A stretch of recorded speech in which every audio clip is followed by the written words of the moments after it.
Okay, good morning.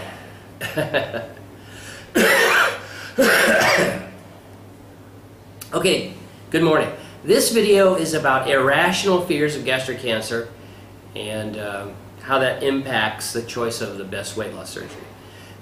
I'll just do a couple things real quick to introduce it. You may not want to watch the entire video, but in short term, general surgeons who are experts and understand the potential risks of gastric cancer and the Billroth-2, that's the loop gastro connection that we use in the mini-gastric bypass.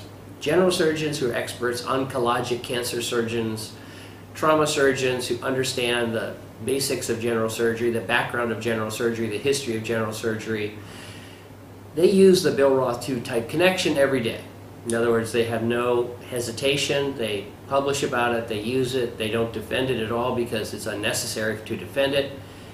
Yet many bariatric surgeons, and I would argue because of their limited general surgery knowledge and expertise, fear the Billroth-2 and the loop that we use for the MGB. And so this talk is about that kind of dichotomy, and I come down on the side of the general surgeons who are knowledgeable experts in the field.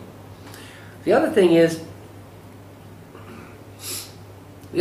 there are studies that show that there's a risk of gastric cancer after the Billroth-2. And so if you heard that, it's pretty scary. I mean, cancer, I don't want cancer. But what we want to point out is that there is an understanding that's often missed by the people who raise these concerns, because there's also a risk of getting cancer after a CAT scan.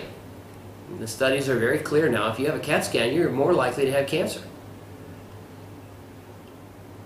You know you're more likely to get cancer if you eat a hot dog. And there are studies that show there's an increased risk of getting brain cancer after using a cell phone. Now people still, as far as I'm aware, use cell phones, eat hot dogs, and get CAT scans. And you don't hear the people who raise concerns about the MGB running around saying, beware of hot dogs, CAT scans, and cell phones. Yet, the increased risk in the few studies that show that there's a risk of gastric cancer after Billroth-2 show that the risk is less than having a CAT scan or eating a hot dog.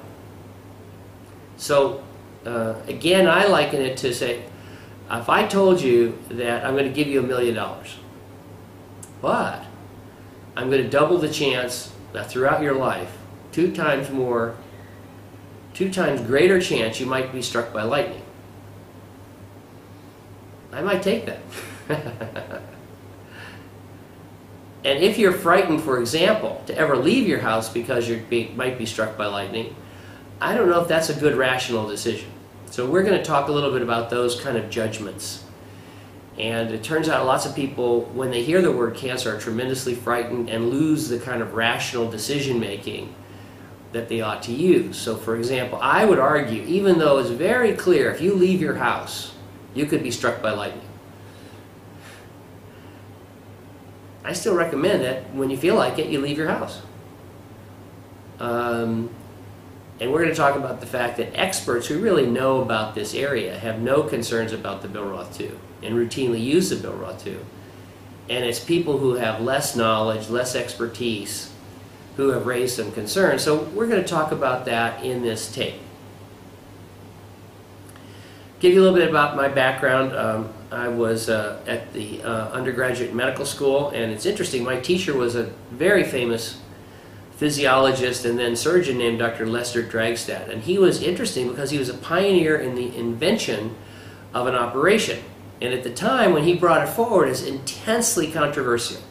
People were bitterly critical of him, and they yelled at him. He invented something called the vagotomy and pyloroplasty, and he was right and his critics were wrong. Interesting.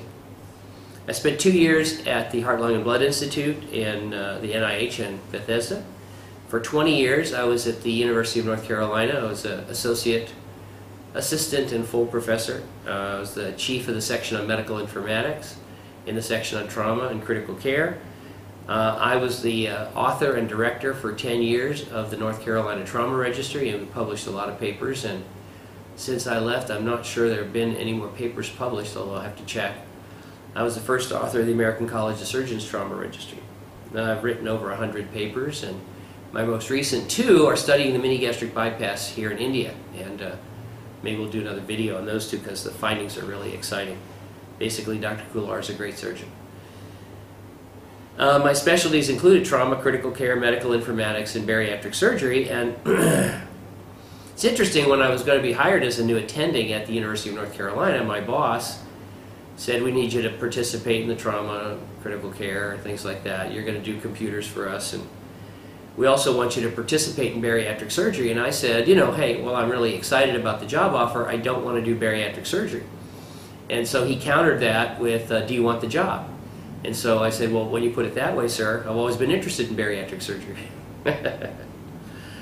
And I'm old enough to have done a lot of open general surgery for ulcers. This is important because peptic ulcer surgery often included either truncal vagotomy and pyloroplasty, and also truncal vagotomy, antrectomy, and Billroth 2. So I did lots of antrectomy and Billroth 2.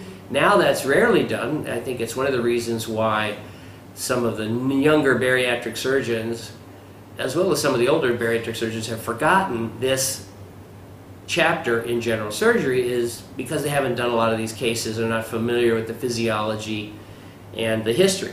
So I've been doing bariatric surgery for over 30 years. I used to do the old open Roux-en-Y and gastric bypass, and the vertical banded gastroplasty.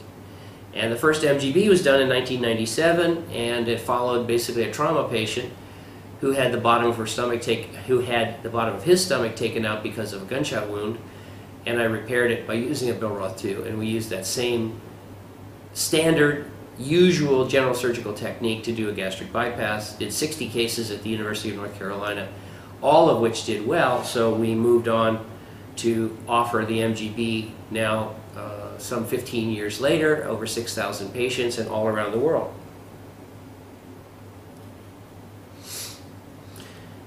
Now, we've got some people watching this video who say might be a surgeon and might be interested in starting the MGB, and we argue, and sometimes people criticize me because I emphasize how easy the operation is. It's a natural surgery. There's not some of the difficult steps in the other forms of surgery that can get you in trouble. So, for example, the dissection, where you're near the esophagus and the top of the stomach, is potentially dangerous. And if you look at the reports from people who do sleeve operations, you can see 1, 2, 3, 4, 5% leaks or greater.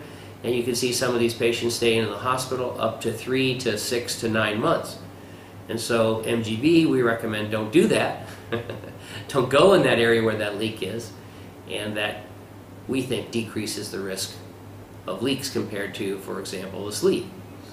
The Roux-en-Y is relatively complex, and there are studies showing up to 16% incidence of bowel obstruction, and the studies from around the world seem to show a much lower, maybe even an absent risk of bowel obstruction, although there's probably some, such that MGB might be safer than Roux-en-Y. Anyways, we argue MGB is good, but it's not perfect, and there are some tricks and traps that we recommend that surgeons, if you're interested in considering this, really take advantage of local experts, and of course you're always encouraged to contact me at any time if I can help.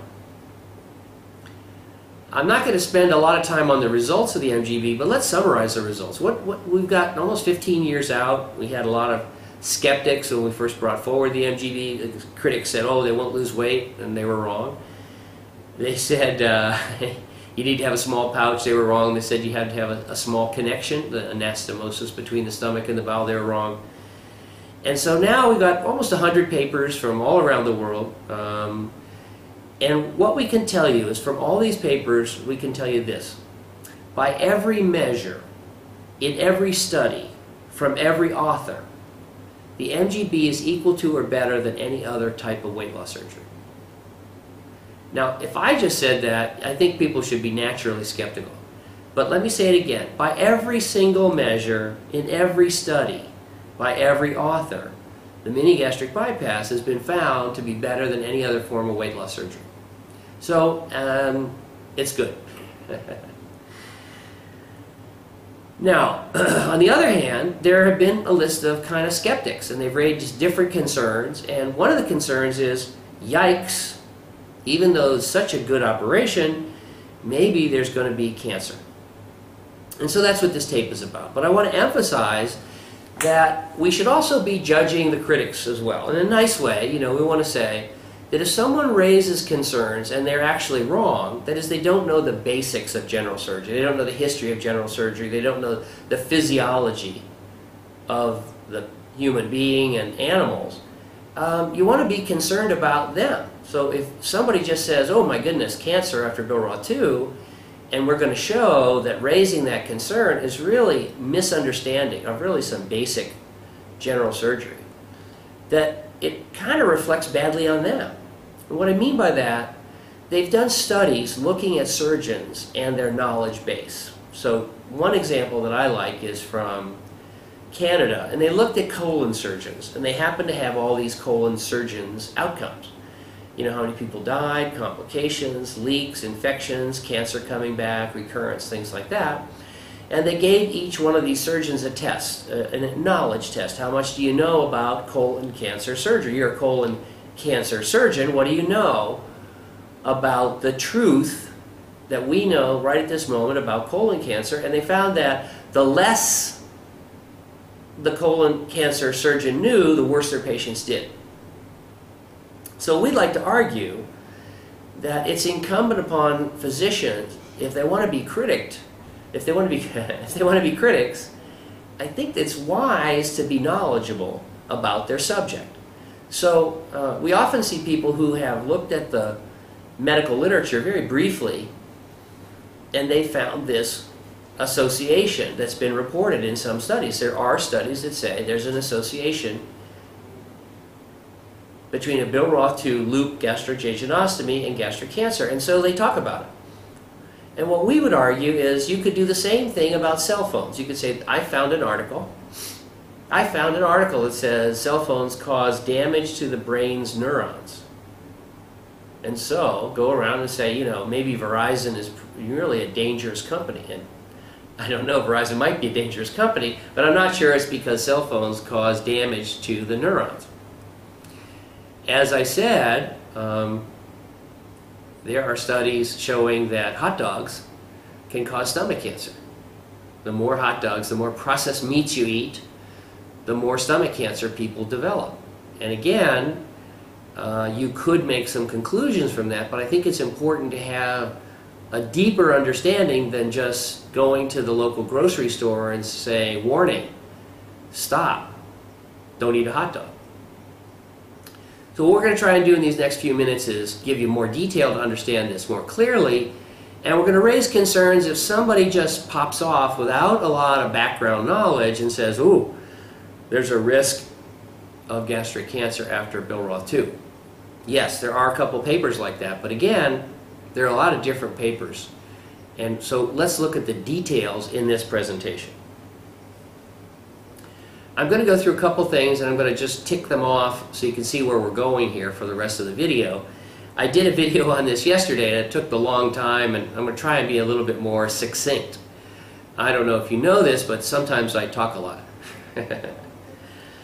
So, number one, we're going to talk about gastric cancer. If you don't know about gastric cancer, when it occurs, how often it occurs, how many people die from it, what's happening with it, I think it's going to be hard to make a good conclusion. For example, if you don't know anything about lightning, and I say there's a possibility if you stand outdoors you could be struck by lightning, maybe you say, oh my goodness, I'm never going outdoors. And my bias is that's a misunderstanding of the data.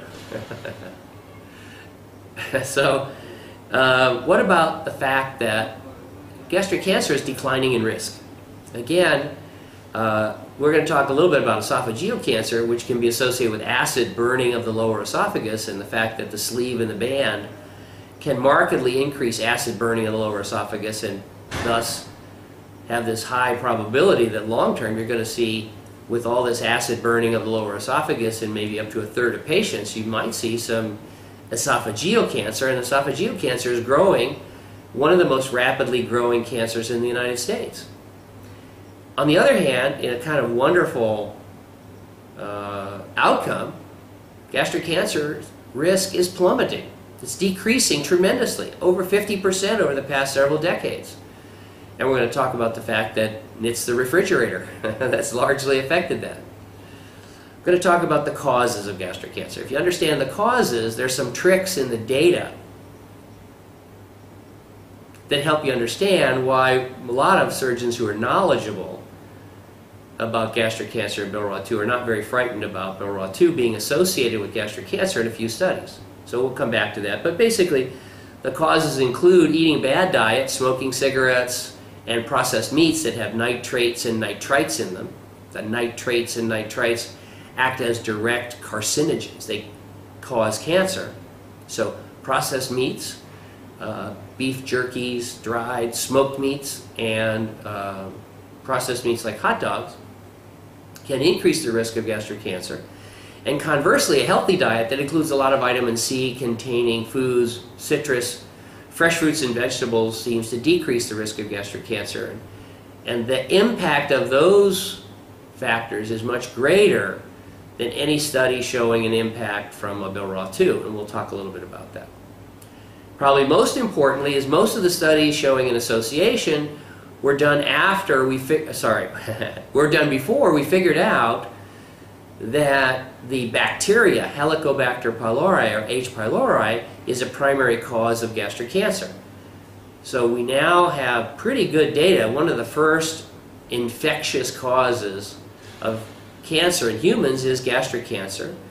And the bug, the bacteria that causes it, is H. pylori.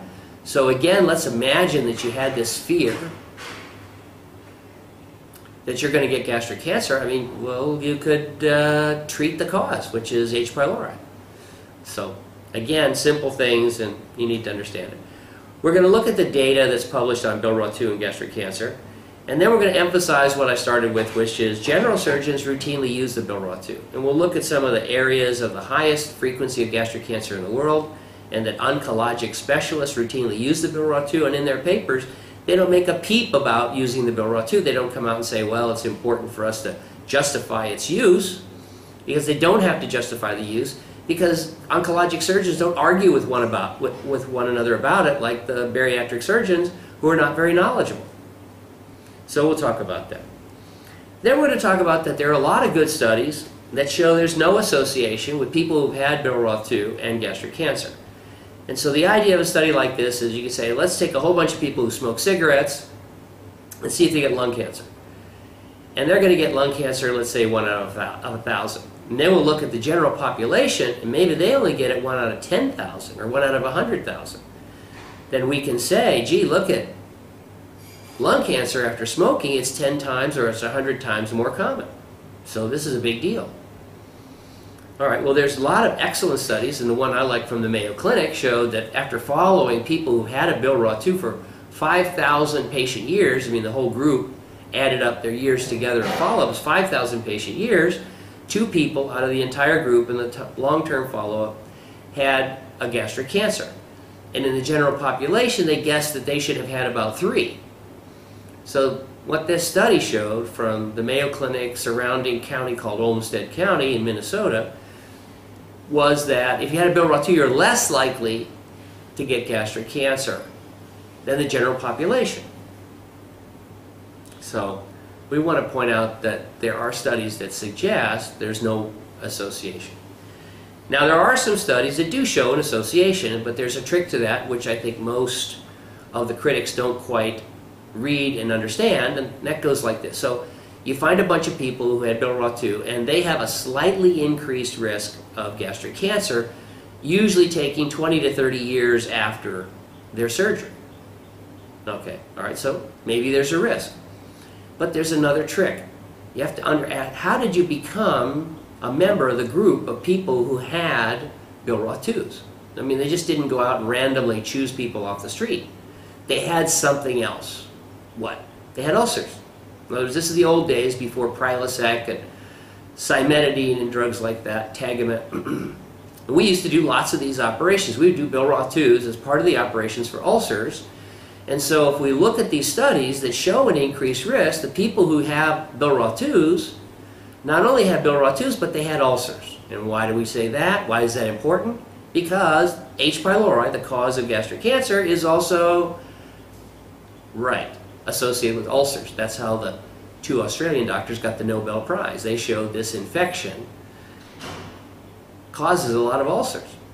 So if you picked up a whole bunch of people who had Bill-Raw-2s, you're probably picking up a whole bunch of people who have infection with H. pylori, and that's back before we know how to test for that or even knew the bug was there. So if you find a whole bunch of people who had Bill-Raw-2s, happen to get a slight increased risk of gastric cancer later on, as my son says, duh. I mean, you have to wonder about the critics of the MGB. I mean, I wonder if they read any of the scientific literature. So just let me say it again, okay?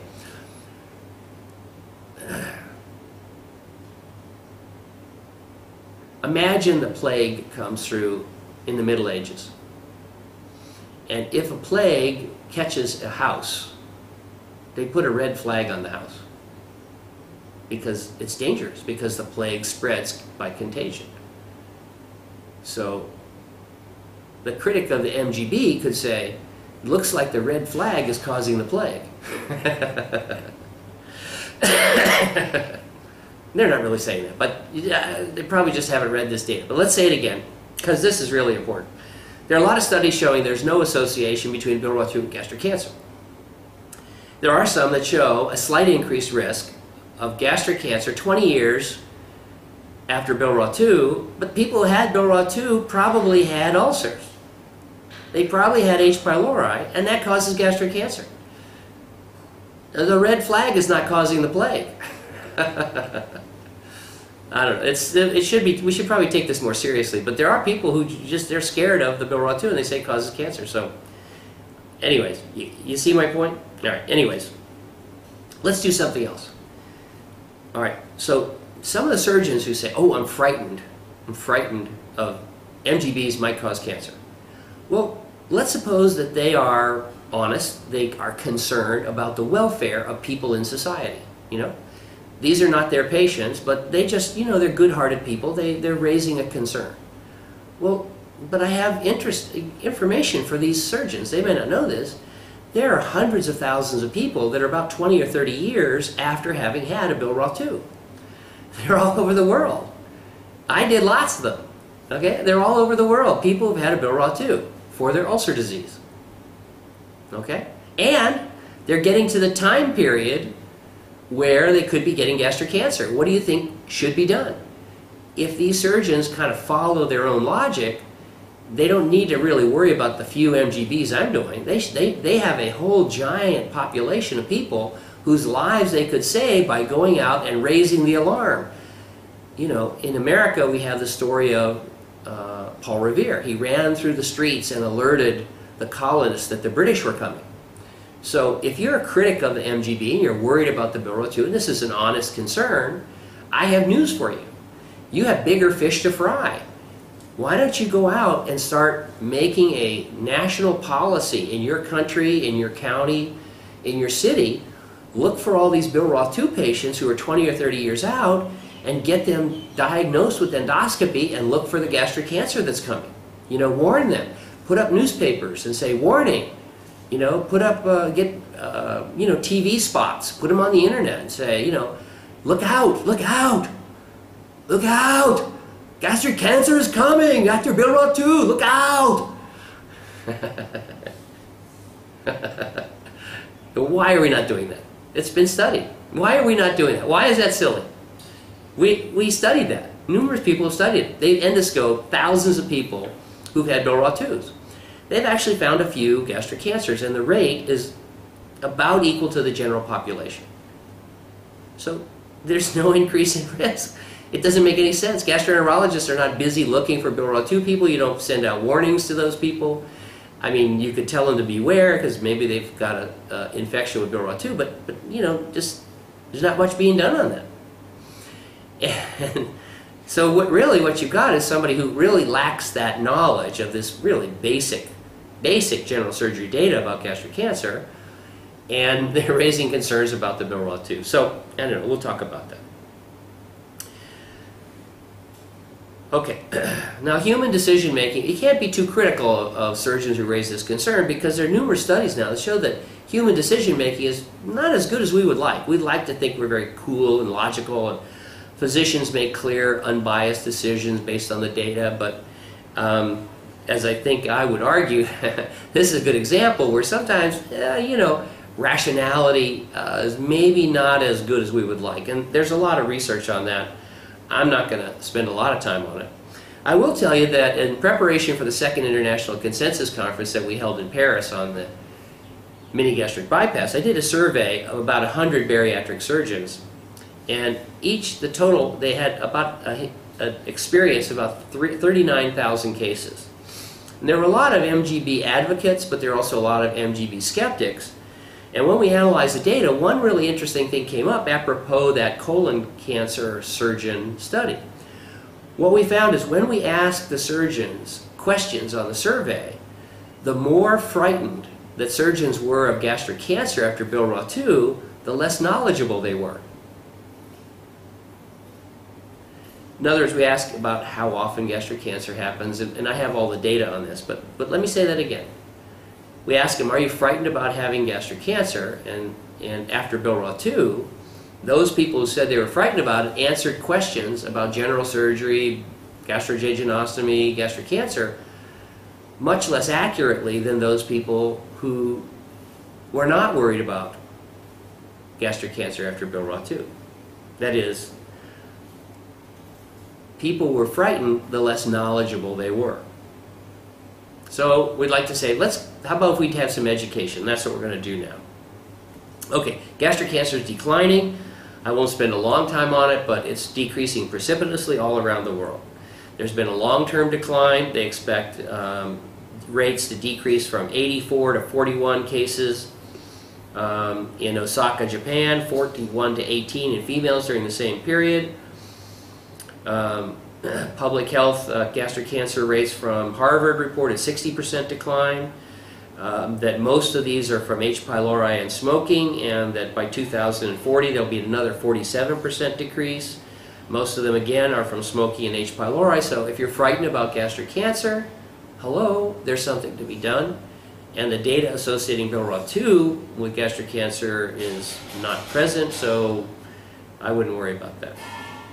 So there's worldwide a massive decline in gastric cancer because of decreased smoking, because of refrigeration, which decreases nitrates in preserved foods.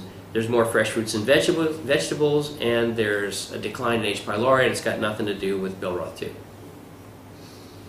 Okay, H. pylori can cause peptic ulcers and cause stomach cancer. It's important to know that. Again, if this is not upper mind when you hear this, comment about gastric cancer and Bill-Raw-2, you could be confused. Smoking's very important, diet's very important, diet high in fresh fruit and vegetables makes a big difference. Plus, obese people are more likely to get gastric cancer, and so MGB, if you want to prevent it, treat the H. pylori, stop smoking, don't eat smoked, salted, or pickled foods, do eat fresh fruits and vegetables, and maybe try and treat the obesity and be more active. If you fear gastric cancer, treat H. pylori. Treat H. pylori. I don't think you need to worry about a Bill-Raw-2. What we would argue, again, is surgeons who fear gastric cancer associated with AMGB are not really clear on the research information on this topic.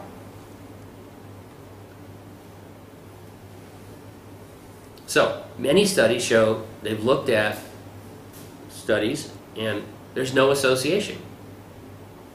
And this is that Mayo Clinic study. They had 338 patients followed for 25 years, of over 5,600 person years. They found 2 cancers after following up these people for a total of 5,000 patient years.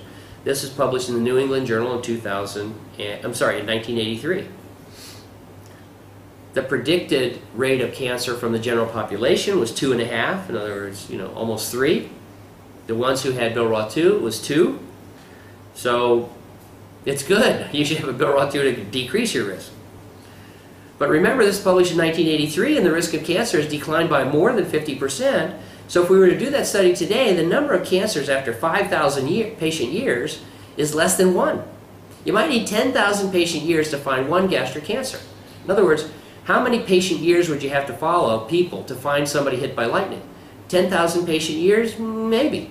In other words, we're talking about a low frequency. A low frequency. It happens rarely. Okay? So the future risk of a Bill Roth 2 done today, given that gastric cancer is precipitously declining, is dropping, and now we know how to prevent it. We could treat H. pylori. And we're talking about maybe less than 1 per 10,000 patient years of follow-up. In other words, what if you said, if you have MGB, the chance of being hit by lightning goes up by 2. Instead of 1 per 10,000 years, you have 2. I don't know that I would not have an MGB when the risk of bowel obstruction and death after Roux-en-Y is 16%. I mean, we're just not being able to parse rationally this risk. And that's understandable. Humans are not really good at that, but that's what this talk is about. All right, so lifetime risk of 5,000 patient years follow-up of getting a gastric cancer then in this study is about 0.2%. And it's going down because the risk is going down. All right. Now, again, some studies do show an association, but remember the Bill Roth 2s were done for ulcers, and ulcers are caused by Nobel Prize winning Australian doctors show H. pylori. Ulcers are associated with an increased risk of gastric cancer. Why? Because H. pylori infection. And it's interesting, the relative risk, do you know what the relative risk of getting cancer after having an ulcer? Turns out it's remarkable. It's like the studies that show Bill Roth 2s associated with gastric cancer. They're the same.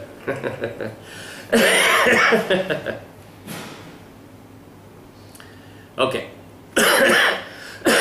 Excuse me. So, there are, in one series, they looked at 12 studies, and they found that 7 showed a small increase in risk, but remember, those patients who had Bill Roth 2 had ulcers. Okay, again, bariatric surgeons, in some cases, fear the Bill Roth 2, but general surgeons use it routinely, trauma surgeons use it routinely, and oncologic surgeons use it routinely. In 2009, there were 16,000 Bill Roth 2s done in the United States. A recent study from Eastern Carolina University showed that Bill Roth 2 was chosen about half the time and Roux-en-Y half the time, so it's equal. And none of these studies, when they report them, do they go into defending the choice of Bill Roth 2. It's only the bariatric surgeons who are being critical of the Bill Roth 2 in the MGB, nowhere else. So what we want to argue is that bariatric surgeons are the ones who fear the Bill Roth 2, general surgeons use it routinely.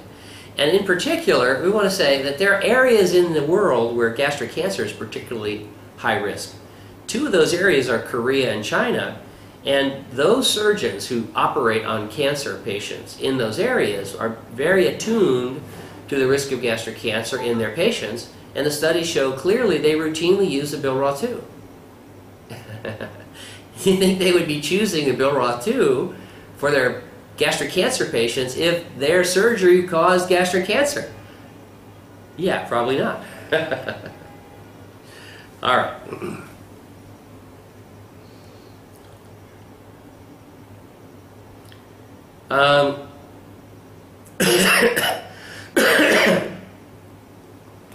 There's some studies from Europe.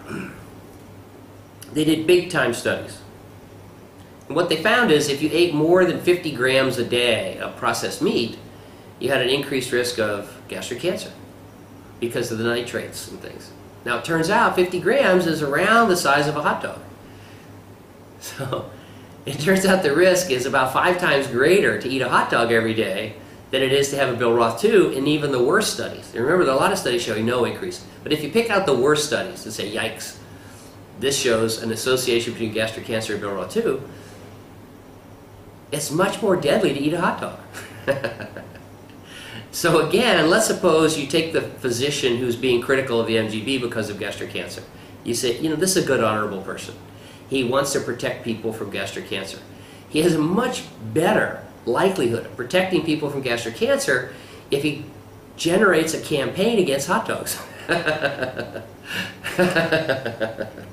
because they're a lot more likely to cause gastric cancer.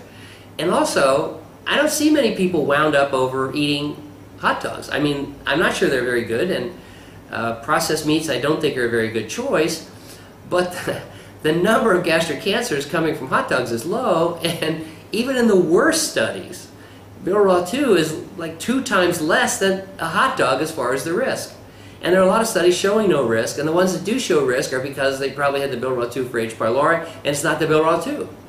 But let's suppose you assume that these are good-hearted physicians. They're trying to do the right thing. They want to help people save lives. They should, they should stop people from eating hot dogs. There's the same kind of data for CAT scans, and I'm going to skip it. So, I'm going to summarize and finish up here. I'm having too much of fun. So one, you should know gastric cancer is declining more than 50% recently, and they expect another 50% decline, and the primary cause is either smoking or H. pylori. So if you're worried about gastric cancer, you don't need to worry about Bilirubin-2, stop smoking. And if you want, you can treat the H. pylori. The environmental causes are clear, as I say, smoking, processed meats, and a diet that's low in fresh fruits and vegetables. And so again, it's easy to fix these things. There are some studies that show that there's an association between Bilirubin-2 and gastric cancer, but these studies are in patients who've had previous ulcer disease, because that's why they had their Bilirubin-2, and ulcer disease is often caused by H. pylori, and that causes gastric cancer. So if you were to study these people who had Bilirubin-2, you know are probably infected with H. pylori, would you be surprised that the house that has a red flag on it has plague? It doesn't mean the red flag is causing the plague. And there are many large-scale studies showing no increase in risk. And so, finally, if it was a big deal, why don't we endoscope all these other people? You don't worry about the MGBs. There are not that many MGBs in the world being done. There are hundreds of thousands of people getting the Bilirubin-2, and some of them are 20 or 30 years out, the timing that it takes to develop cancer in these studies. So if you want to get excited, let's do a big international campaign in favor of endoscoping and finding cancer in Bilirubin-2 patients, and nobody's doing this. There's no general surgeon or gastroenterologist thumping the drum to look for gastric cancer in Bilirubin-2 patients, because they've done the studies and it's pretty rare. So, in 2009, 16,000 Bilirubin-2 procedures, and nobody's worried about these surgeries or surgeons. It's just bariatric surgeons with limited experience who are bringing up this issue. So the Bilirubin-2 is very safe and effective. It's used in the MGB. It's a standard procedure, and those people who raise concerns about it, you know, we want to be nice to them and respectful, but they might want to look more detail at these particular topics. And if you're a patient, certainly get the advice of your physician before you make a decision, but I'm just giving you my opinion. If you're frightened of gastric cancer, which is a reasonable fear, there's things you can do. I personally wouldn't drink much alcohol. I'd avoid tobacco and smoking, of course. I wouldn't have processed and preserved meats very often. I'd treat H. pylori if I had it. I'd eat fruits, fresh fruits and vegetables, and maybe even yogurt and green tea might help. But a Bilirubin-2 makes no difference. Let me finish up. We know that these surgeons who raise these concerns are good, honorable people, but a Bilirubin-2 makes no difference. A Bilirubin-2 makes no difference. A Bilirubin-2 makes no difference. I wonder if you know what my opinion is. Bilirubin-2 makes no difference, and my bias is, in a very gentle way, if we see somebody who raises this concern, in a nice way, we might want to say, maybe you'll want to look into this topic a little bit more. And probably they don't want to see this tape. It's probably not as gentle as I should have been. I hope you'll find it in your heart to forgive me, but it just, I don't know. I wish them the very best, but it's not the Bilirubin-2. Thanks very much. Stay tuned. We'll be doing some more videos again soon.